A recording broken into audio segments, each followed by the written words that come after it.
اس سلسلے میں خواتین میں سب سے ضروری یہ بات بھی بتانی بہت ضروری ہے کہ ہمارے ہاں پاکستان جو اب ہماری حکومت کی پالیسی کے تحت حاجی جاتے ہیں وہ زیادہ تر حج تمتع کرتے ہیں، اور حج تمتع میں آپ کو پتہ ہے نا کہ اس میں پہلے عمرے کا احرام باندھا جاتا ہے اور اس کی نیت کی جاتی ہے، پھر 8 ذوالحجہ کو دوبارہ حج کا احرام باندھا جاتا ہے، یعنی کہ پہلے یہاں سے گھر سے روانہ ہوتے وقت ایئرپورٹ جانے سے پہلے جو بھی نیت کرے وہ عمرے کی نیت کرے کہ اللہ تعالیٰ میں عمرے کی نیت کا احرام پہنتی ہوں، اس کو میرے لیے آسان فرما اور قبول فرما۔ اب اگر اس وقت ہم نے نیت حج کی کر لی تو اس کا مطلب یہ احرام ہم اتار ہی نہیں سکتے جب تک ہم جائیں گے حج کے بعد یہ احرام اترے گا۔ تو یہ بہت ضروری ہے کہ جب آپ یہاں پہ روانگی کے وقت مکہ جا رہے ہیں تو جو آپ نے جس نیت سے احرام باندھا ہے اس کی نیت کریں۔ ہمارے یہاں حاجی، کیونکہ ہر کوئی ان کو حاجی کہہ رہا ہوتا ہے اور وہ حج کی نیت سے ہی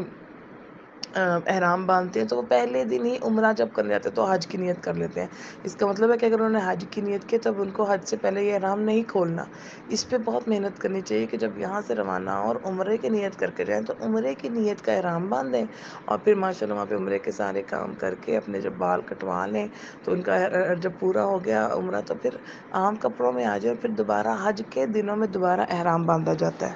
یہ بہت ضروری ہے، نیت کی وجہ سے بڑا مسئلہ ہو جاتا ہے۔ حج کے لیے سب سے ضروری مسئلہ یہ ہے کہ خواتین کے احرام کا طریقہ ان کو پتہ ہونا چاہیے۔ خواتین کا کوئی خاص احرام تو ہوتا ہی نہیں ہے، خواتین نے جس رنگ کے بھی کپڑے پہن لیے ہیں بس ان کے اوپر ایک عبایا پہننا ہوتا ہے تاکہ ان کے جسم کے اعضاء چھپ جائیں اور سر کے بالوں کو لپیٹنا ہوتا ہے، چھپانا ہوتا ہے۔ تو عام طور پہ خواتین میں یہ مشہور ہے کہ انہوں نے احرام باندھنا ہے تو ایک سفید رومال باندھتی ہیں، اب وہ اس کو احرام کا حصہ سمجھتی ہیں، حالانکہ عورتوں کا احرام تو صرف یہ ہے کہ وہ احرام کی نیت کر کے 2 رکعت نفل پڑھ کے تلبیہ پڑھ لیں، ان کا احرام بندھ گیا۔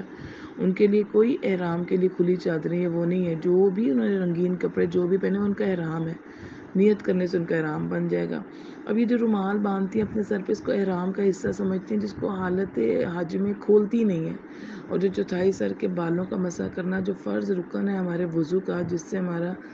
بال اگر رومال کے اوپر ہی پانی ڈالا بالوں پہ پانی نہ پہنچا اور چوتھائی سر کا مسح نہ ہوا تو ہمارا وضو نہیں ہوا، وضو نہیں ہوا تو ہماری نماز نہیں ہوئی۔ تو یہ بہت بڑی کوتاہی ہے جو کہ دوران حج احرام کی حالت میں ہوتی ہے، اس لیے عورتوں کو اس کو اپنے احرام کا حصہ نہیں، ایک رواج بن گیا، یہ احرام نہیں ہے۔ عورتوں کا احرام کوئی خاص احرام نہیں، عورتیں جو کپڑے پہنتی وہ ان کا احرام ہوتا ہے۔ رواج ہمارے ہاں جو بہت عام ہو گیا کہ عورتیں سمجھتی ہیں کہ ان کا احرام بھی وائٹ رنگ کا ہونا چاہیے، حالانکہ اللہ کے نبی صلی اللہ علیہ وسلم مردوں کے لیے وائٹ رنگ کو پسندیدہ قرار دیا ہے، عورت کے لیے رنگین کپڑوں کو پسند کیا ہے۔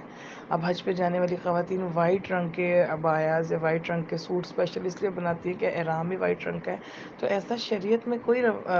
شریعت کا حکم نہیں ہے، یہ ایک رواج بن چکا ہے۔ تو اس رواج کی تو کوئی اہمیت نہیں، کوشش کر کے ڈارک کلرز کا عبایا پہننا چاہیے جس سے ہمارا ستر چھپ جائے اور پردہ ہو جائے۔ بڑی بات کہ احرام باندھتے وقت جو احرام کی نیت کرتے وقت 1 مرتبہ تلبیہ پڑھنا بہت ضروری ہے اور 3 مرتبہ پڑھنا سنت ہے، اور خواتین کو ہمیشہ آہستہ آواز سے تلبیہ پڑھنا چاہیے۔ یہ بھی ایک بہت ضروری کانسیپٹ ہے جو کہ ہمیں دینا چاہیے۔ خواتین کے حج کے سلسلے میں جو پوائنٹس بتائے جا رہے ہیں ان میں یہ بہت ضروری پوائنٹ ہے کہ حج میں کچھ فرائض ہیں اور حج کے کچھ واجبات ہیں۔ ہر حاجی کو یہ جاننا چاہیے کہ حج کے فرائض کیا ہیں، واجبات کیا ہیں۔ جیسے کہ ایک واجب عمل ہے کہ جو رمی جمرات ہے وہ ہر مرد اور عورت نے اپنی کنکریاں خود مارنی ہوتی ہیں جا کے شیاطین کے جمرات کو۔ ہمارے ہاں جو بڑی عمر کے کمزور یا ضعیف مرد یا عورتیں ہوتے ہیں وہ خود کنکریاں نہیں مارتے بلکہ وہ نوجوانوں سے کہہ دیتے ہیں کہ ہماری طرف سے کنکریاں مار آئیں۔ اس طرح خواتین اپنے مردوں سے کہہ دیتی ہیں کہ ان کی طرف سے کنکریاں مار آئیں۔ یاد رکھیں کہ یہ مسئلہ ہے کہ کنکریاں خود جا کر مارنا واجب ہے۔ اگر کسی شخص نے خواہ مرد ہو یا عورت ہو کسی دوسرے شخص سے کنکریاں لگوائیں تو اس کی کنکری ادا نہیں ہوگی، اس کے ذمہ واجب باقی رہ جائے گا اور ایک دم دینا پڑے گا۔ ہاں بہت کمزور ہیں، بہت ضعیف ہیں تو مارنا بہت دشوار ہے، تو رات کو مغرب یا عشاء کے بعد جا کر مار لیں یا درمیانی شب میں مار لیں، صبح صادق ہونے سے پہلے پہلے مار سکتے ہیں۔ البتہ اگر کوئی مرد یا عورت ایسا بیمار ہو نا یا ایسا کمزور ہو کہ وہ کھڑے ہو کر نماز بھی نہ پڑھ سکے اور اپنی ضروریات کے لیے چلنا پھرنا بھی اس کے لیے دشوار ہو